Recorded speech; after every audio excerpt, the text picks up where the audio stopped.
जब भी आप किसी मोमेंट के करीब होते हैं, जैसे कोई इंटरव्यू, कोई मीटिंग, रिप्लाई, कोई डिसीजन बनाना या फिर किसी से मिलना, एक चीज होता है जो आप नोटिस नहीं करते। वो मोमेंट आने से पहले ही आप उस मोमेंट को पहले ही अपने अंदर जी चुके होते हैं। कैसे होगा, क्या बोलना है, सामने वाला क्या बोलेगा, सब कुछ आपके अंदर पहले ही चल चुका होता है। और जब वो मोमेंट रियलिटी में आता है तब वो नया नहीं लगता, वो ऑलरेडी नोन लगता है। और सबसे इंटरेस्टिंग बात यह है कि ये जो हो रहा है ये कोई नई बात नहीं है, बस आपने इसे इस तरह से पहले कभी देखा नहीं है।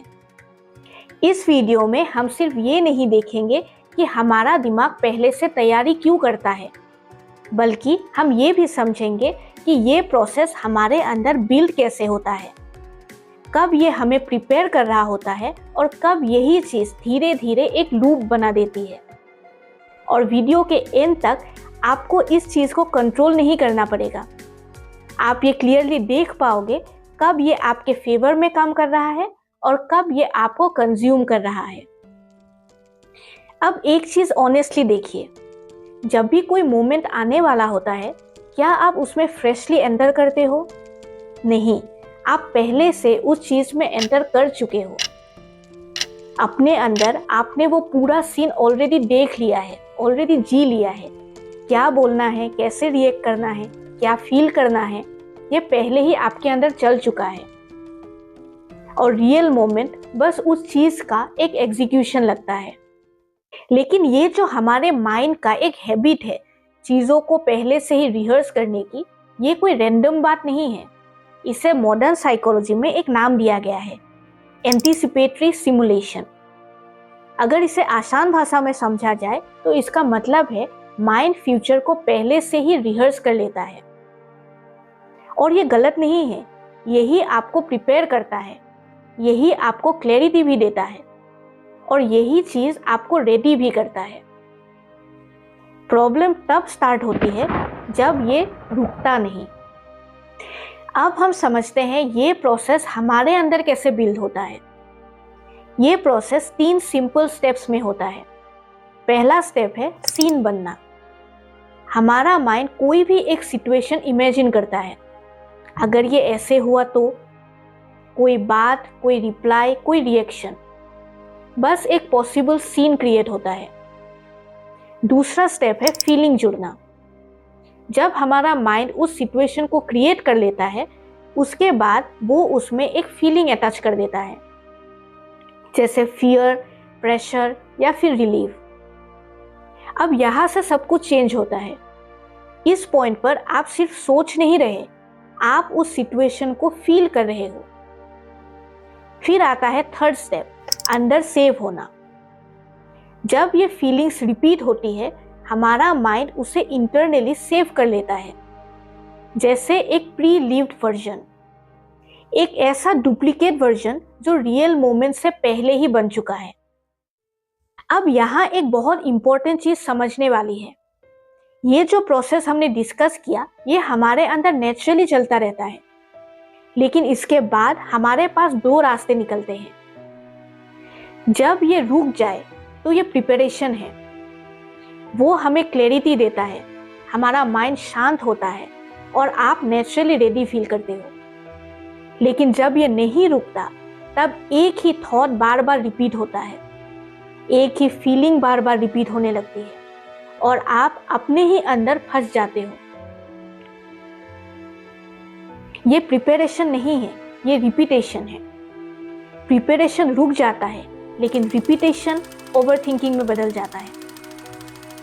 प्रिपरेशन और ओवरथिंकिंग हमारे रिएक्शंस भी अलग बनाते हैं। जब हम किसी मोमेंट के लिए प्रिपेयर करते हैं, तब हम उस मोमेंट के लिए अवेलेबल रहते हैं, उस मोमेंट के हिसाब से रिएक्ट करते हैं। लेकिन जब हम ऑलरेडी ओवरथिंकिंग कर चुके हैं, तब हम उस चीज़ के लिए फ्रेश नहीं एंटर करते, हम ऑलरेडी एक स्टोर्ड वर्जन के साथ एंटर करते हैं और इसी वजह से वो एक्सपीरियंस फ्रेश नहीं लगता, वो एक ऑलरेडी फेमिलियर वर्जन लगता है, जैसे ये पहले भी हो चुका है। अब इसी चीज़ को एक सिंपल से एग्जाम्पल से समझते हैं। मान लीजिए कोई आपसे कहता है पानी देना, सिंपल सा मोमेंट है, लेकिन अगर आप इससे पहले ये सोचने लग जाओ कैसे जाना है, कैसे देना है, तो आप एक सिंपल मोमेंट को भी पहले से रिहर्स कर रहे हो। तो जब आप ये काम कर देते हो तब ये काम कंप्लीट तो लगता है, लेकिन वो फ्रेश नहीं लगता। जिसको आप मैं सोच रहा हूँ कहते हैं, वो अक्सर मैं पहले से जी रहा हूँ होता है। और इसी वजह से कभी कभी बाहर सब कुछ नॉर्मल होते हुए भी अंदर एक अजीब सी फेमिलियरिटी होती है। ना कोई एक्साइटमेंट, ना कोई फ्रेशनेस, बस एक नोन वाली फीलिंग रहती है। और ये सिर्फ एक सिचुएशन की बात नहीं है, ये हर जगह होता है। कोई मीटिंग, कोई इंटरव्यू, रिप्लाई, कोई आर्ग्यूमेंट, सक्सेस या फिर फेलियर। माइंड फ्यूचर को सिर्फ इमेजिन नहीं करता, वो उसे फील करता है, उससे पहले ही एक्सपीरियंस कर लेता है।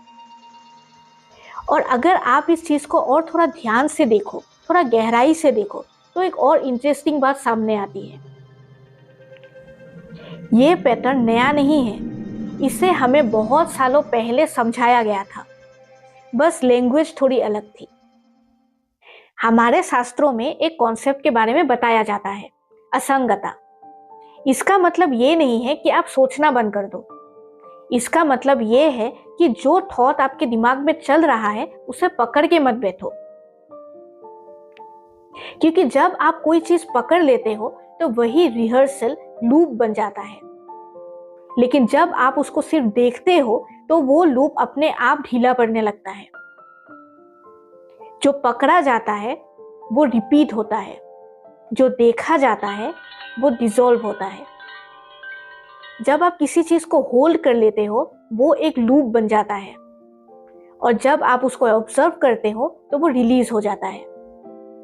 और यही वो जगह है जहां एंशिएंट इंडियन विजडम और आज के एक्सपीरियंस एक ही बात बताती है कि जहां अटैचमेंट है वहां रिपीटेशन है, और जहां अवेयरनेस है वहां कंप्लीशन है।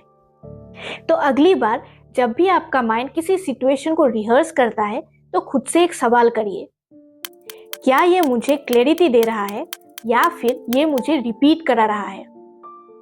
अगर आपको क्लैरिटी मिल रही है तो कंटिन्यू कीजिए, लेकिन अगर आपको रिपीटेशन फील होता है तो आप रुक जाइए और उसे सिर्फ देखना शुरू कीजिए। धीरे धीरे आप ये नोटिस करोगे कि आप कंट्रोल नहीं करते, आप बस देख रहे हो, और वही काफी है।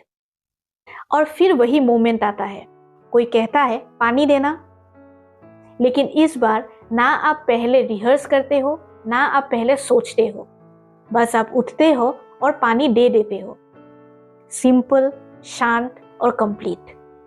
और जब ये क्लैरिटी आती है कि कब आपको प्रिपेयर करना है और कब आपको छोड़ना है, तो कभी भी आपकी रिहर्सल लूप में ट्रांसफर नहीं होती। लेकिन यही एक और चीज साइलेंटली सरफेस पे आती है। जब आप बिल्कुल सही होते हो, किसी को नो बोलना या फिर अपनी बाउंड्री को प्रोटेक्ट करना आपको गिल्ट क्यों फील कराती है? इसे हम अपने नेक्स्ट वीडियो में समझेंगे। अगर आपको ये वीडियो अच्छा लगा तो वीडियो को लाइक जरूर करें, और आपके जो भी विचार हैं वो मुझे कमेंट सेक्शन में जरूर बताएं। इस चैनल में मैं मॉडर्न लाइफ प्रॉब्लम्स को एंशिएंट इंडियन विजडम से कैसे सॉल्व करना है इस बारे में वीडियोस बनाती हूँ।